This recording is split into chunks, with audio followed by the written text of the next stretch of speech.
Hi mga guys! Makulimlim ang panahon. Ayos na umuulan pala.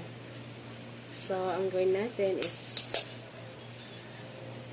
dahil natapos tayong maligo. So, maglinis-linis muna tayo ng face.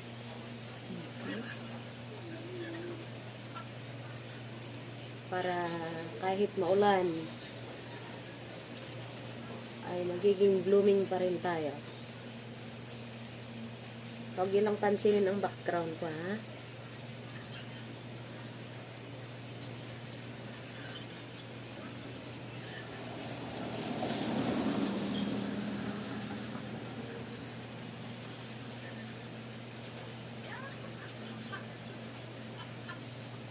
Ayan, tapos maglalagay tayo ng cream sa ating mukha.